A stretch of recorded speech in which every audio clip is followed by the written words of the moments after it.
يا رب، وجهت قلبي إليك، أنت الذي لا يضام، من كنت نصيرا له ولا ينكسر من كنت عونا له، ولن يبهت أبدا نور قلب ينتظر فرجك. اللهم امين يا رب العالمين. يا صباح الفل عليكم، يا صباح العسل. فيديو جديد وفيديو حلو. النهارده رايحين السوق بقى نشوف الاسعار ونجيب الحاجات العسل اللي نفس العسل. شايفين النهارده اهو، قلنا بقى عايزين نروح نجيب ارانب. موسم الارانب خلاص بدأ. اللهم بارك اللهم بارك. هنتكلم بقى على الاسعار، ولكم بقى البط عامل كام والفراخ عامل كام. وبسم الله ما شاء الله الاسعار تحفه يا جماعه. نار، قصدي نار نار نار. يعني الناس اللي متوسطه تقدر تجيب الحاجات دي، بس السوق يا جماعه احسن من الرياشات كتير. بس تمام. فقبل بقى ما ندخل في الفيديو نصلي على النبي ونصلي على الرسول، نقول اللهم صل وسلم وبارك على حبيب المصطفى محمد صلى الله عليه وسلم. والمفاجاه ان انا لقيت دكاترة بيطرية عفوا بياخدوا مسحة من الطيور عشان مراقبة انفلونزا. زي ما انتم عارفين داخلين بقى في موسم الشتاء. بسم الله ما شاء الله. ويلا بقى منك ليها اللي حابة تدخل، اللي حابة تربي أرانب. هو ده موسم الأرانب. اشتريت الشهر ده قبل ما شهر 9. أول ما ندخل في شهر 9 بيبقى غالي زي النار. فالموسم بتاعه الأيام دي أهو. اللهم صل على سيدنا محمد عليه أفضل الصلاة والسلام. انتوا زي ما شايفين معانا أهو. طبعا البط يا جماعة، البطة ذكر البط لو في 4 كيلو 3 كيلو على 300 جنيه. يعني شفتي وصلنا لفين. انا كنت بشتري 4 كيلو بط، البطايه تكون في 4 كيلو او 5 كيلو كنت بجيبها ب100. يعني اضعاف. شوف ازاي. ربنا يصلح حالنا وحال الناس. بنصح حبايبي واخواتي ما يربوا في البيت، لان تربيه البيت دي تربيه موفره وجميله باذنك يا رب. تمام. اشتريت الارانب الحمد لله. عايزه اطمنكم اهو، اوريها لكم وهبدا اعمل معاكم فيديو اقول لكم هعمل فيها ايه ان شاء الله.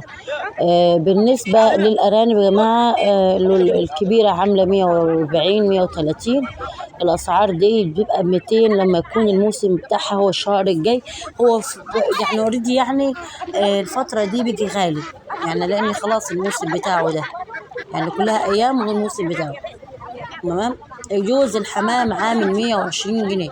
كتبي لها عاد في كومنت اسعار طيورك ايه واسعار فراخك ايه في بلدك. ده المكان ده اسمه سوق الجرايه عندنا هنا في اسنا. سوق الجرايه. تمام. سوق الجري او سوق الجرايه حاجه زي كده. المهم والشرشيري هو بس رخيص. الواحدة عاملة 100 جنيه. ما تكون يعني بصوا ما تبصوا عليها كده فيها كيلو لحمة بس. ما يعني الله يصلح حالنا. الكتاكيت الصغيرة الفراخ عاملة 7 فرخات عاملة 100 جنيه. اللي احنا كنا نشتري الكتكوت ب4 جنيه، بيجي الكتكوت كم؟ ب13 جنيه. والأكبر منه عمر شهر ب22 أو حاجة و30 جنيه، على حسب ما انت تتفق معاه لو انت هتاخد كمية أو حاجة زي كده. أهو اللهم صل على سيدنا محمد أهو. والكارثة بقى اللي حصلت لي إن أنا لقيت الناس بياخدوا مواصلات، لأن لو في عدوى أو لو في انفلونزا الطيور شغالة بيمنع السوق فورا. ما فيش سوق. شايفين البط اهو. بصوا اهو. اللهم صل على سيدنا محمد. كل حاجة موجودة. انا لقيت سمان وكنت هشتري سمان بس لقيته خلصان. الست الطيبة دي يا جماعة اشتروا من عندها في السوق هناك. اللهم بارك. الارض بتاعتها حلوة وهي بتبيع ارانب زي كده. اللهم بارك. بتبيع وتشتري وتفصل حاجاتها جميلة ان شاء الله. ونصيحة مني لوجه الله، انت لو حابه تشتري مثلا طيره معين او حابه تربي بط ووز والكلام ده، ما تروحيش المسببه، لا خديها من تاجر احسن هيوجعها معاك. لان بسبب واخداها من واحده وهتعوز تكسب منك. رحنا بقى خلصنا اهو من عند الطير واشترينا القلم بتاعتنا وقلنا اننا ايه النهارده ناكل سمك. رحنا لحلقه السمك. بسم الله ما شاء الله. باسنا اهو. الراجل الطيب ده بيبيع سمك وحاجته جميلة وحلوة جدا جدا جدا جدا. وفي رياشة هناك بتبيع بقى أنواع البط وكده لو أنت مش عايزة تنزلي السوق. ودي بقى أول سوق ليا من بعد ما أنا اتجوزت، اللهم بارك. واشتريت الأرانب والحمد لله، عشان يبقى عندك الخير كتير. وتبقى آه، اللحمة ام 300 جنيه، جايباها كده عشان ايه؟ كفاكهة. تمام. وتخلي الطيرة هي اللحمة الأساسية والحاجة الأساسية.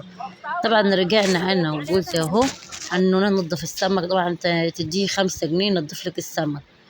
ايه ده بقى؟ انا بغسلهم اهم. انا بجيب صغير، بجيب اللهم صل على محمد قليل كد 2 كيلو عشان الواحد ياكلها. وبعد ما ياكلها تبقى تخلص تبدأ تجيبي تاني، لأن عندنا الحلقة برضو حلقة السمك قريبة جدا جدا مني. وزي كده بقى في كل حاجة بقى، اللهم صل على سيدنا محمد. وإيه، جوزي دايما بياخدني ونشتري الحاجة طازة. السمك ما يتجمدش يا جماعة. انت لو مكانك بعيد يتجمد، لا انا بشتريه طازة كل يوم.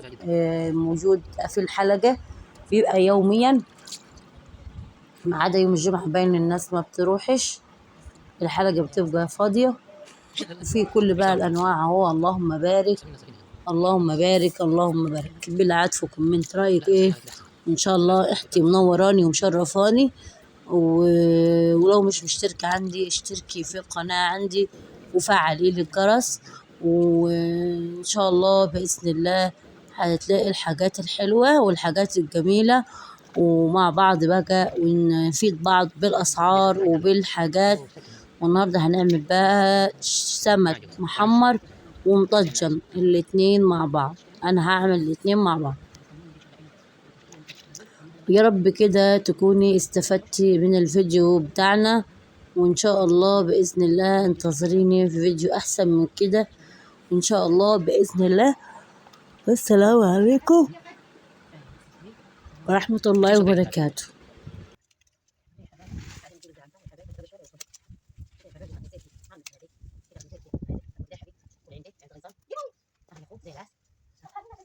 ده ما تحطش اصلا دي في هذه المعلقه تجيبيها بيها يا حمد. انت عندك ده، انت ترمي ايه فيها دي؟ روح علي من فتحه مثلا فتحات ايه فيها دي؟